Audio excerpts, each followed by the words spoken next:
Good day, ladies and gentlemen. This is the Souls, and once again let us throw another non-40k thing into our 40k blender. Today we will focus on a franchise beloved by many that had gotten a bit of a rough treatment lately. Mass Effect is awesome, and like many other franchises, it is largely due to having an interesting villain. Reapers are a menacing threat to all intelligent life in the galaxy. In a similar fashion to Tyranids, they go from one planet to another, annihilating civilizations, downing empires, and, in a way, consuming the inhabitants. We are getting a bit ahead of ourselves though, and before we go further, let us start with bringing up a working definition for our hero of the day. Reading from Mass Effect Vika. The Reapers are highly advanced machine race of synthetic organic starships. The Reapers reside in dark space, the vast, mostly starless space between galaxies. They hibernate there, dormant for 50,000 years at a time, before returning to the galaxy. These giant machines are ancient. Their true name is unknown. Reapers was a name bestowed by the Protheans, the previous galactic power 50,000 years before, and the Geth referred to them as the Old Machine. In the end, Reapers spare little concern for whatever labels other races choose to call them, and merely claim that they have neither beginning nor end. I don't usually say that, but obviously I'm going to have to spoil some of the Mass Effect plot. I hold the series in high regard, and would hate to ruin the experience for you if you haven't played it yet. I highly recommend the original trilogy, and would advise you give it a chance if you haven't already. Anyway, enough of that, you have been warned. There are some things to crunch in that definition, so let's get right to it.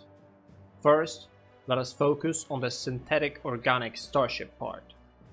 Reapers are indeed a mix between technology and biology.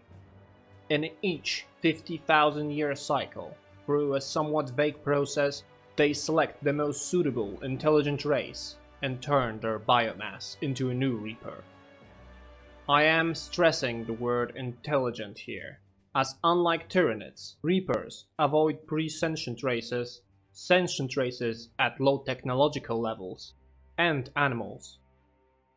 It is not fully clear how they determine if a race will be purged in this cycle or not, but a general rule of thumb seems to be that they be races that are yet to achieve spaceflight. I could be horribly mistaken on that, but it's not entirely relevant on this video. Back to the subject. Despite mechanical appearance and spaceship-like characteristics, Reapers are all sentient and highly intelligent beings of likely infinite lifespan. It is unclear if they are capable of faster-than-light travel on their own. In the games, they do not use it in a visible manner. However, it could be just that with infinite lifespan, they don't really care how long it takes to a destination. It is hinted, however, that they created mass relays, used for FTL by other species, so it is highly likely that they possess superior technology on their own. One of the common issues in 40k is that scale is not entirely consistent. One artwork will show an Imperator-class Titan scraping the clouds. Books will claim they have guns capable of wiping out cities. Meanwhile, scale estimates put them at around 55 meters. The Warhammer Vika puts them at 150 meters. With a scale in 40k being like it is, let us take a nice average out of that and estimate the Imperator-class Titan to be around 200 meters tall. I know there are larger estimates, but we really don't have a consistent scale to work with. Even with that generous estimate, even the largest of Titan's machine spirits would feel very uncomfortable at the sight of a Reaper. The smallest of Reapers measure 160 meters, while their large ones are up to 2 kilometers. Despite this insane size, Reapers can seamlessly switch between spaceflight, atmospheric flight, and walking, being able to both land and take off in mere seconds. Every Reaper is equipped with a terrifying laser that can both track fast-moving small objects and cut through buildings like hot knife through butter. With defenses to match their firepower, Reapers are impervious to all but most powerful guns, usually the ones reserved for largest of spaceships. Even in space combat, smaller escorts can at most hope to be a distraction to buy time for larger units, while Reaper lasers and collector interceptors tear them apart. In case that wasn't enough, Reapers command a force of endless hordes of so-called husks. These relentless monsters are terrifying on every level. While not very dangerous to a military force individually, husks tend to grow in numbers exponentially once they secure a foothold. They don't eat, don't sleep, always searching for prey, and worst of all, turn everyone they get a hold of into more husks. The added psychological effect of having to fight what just hours ago was your loved ones or friends is devastating psychologically, and something that has on occasions been done by followers of Nurgle. With all these going for the Reapers, surely it can't get any worse, can it? But it does. The most dangerous and terrifying weapon in a Reaper arsenal is indoctrination. Given enough time, a Reaper can subtly convert highly influential people into servitude. That can lead to fleets being sent to traps, planets being left undefended, and entire populations turning on each other for the glory of their new overlords. We see this happening in Mass Effect games, where multiple people start following and fulfilling the Reaper's agenda, often believing they are the ones in control. Just imagine a Reaper taking control of any Forge world. Perhaps the scariest thing about the Reaper indoctrination is the fact that indoctrinated people have no idea they are being manipulated. And it's not like we don't have examples of how well that worked in Warhammer Universe. Right, Horus? Space combat in 40k is a bit over the top. Okay, it's a lot over the top.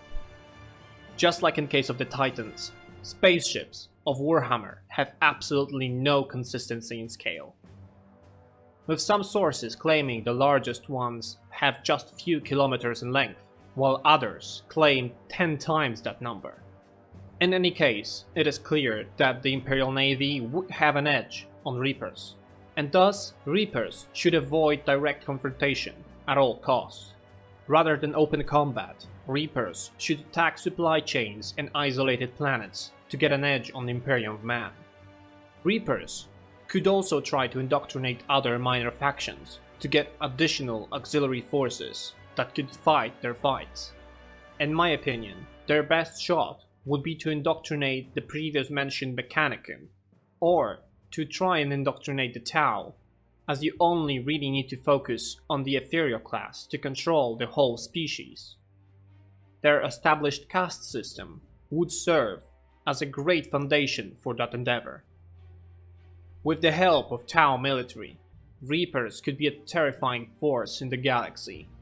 With all the traits and tools available to them, they would be an amazingly strong force during ground combat and at least capable in space combat. Ladies and gentlemen, thank you for watching this video and continuing support on this series as a whole. Due to upcoming events, I probably won't be able to release an episode in the first week of May. These videos take several hours to research, write, record and edit each, and I simply may not have that time. Fear not though, I will have a special episode out that addresses all the mistakes and additional questions you guys had to previous videos. If you're quick enough, I will also try to implement into that video next week the questions that you ask under this video, but keep in mind I only have a short window to actually gather them before I have to record and yada yada yada. As always, be sure to check out my previous video where I discussed the validity of lightsabers in Warhammer 40k universe, and I am 100% correct about everything. Good day!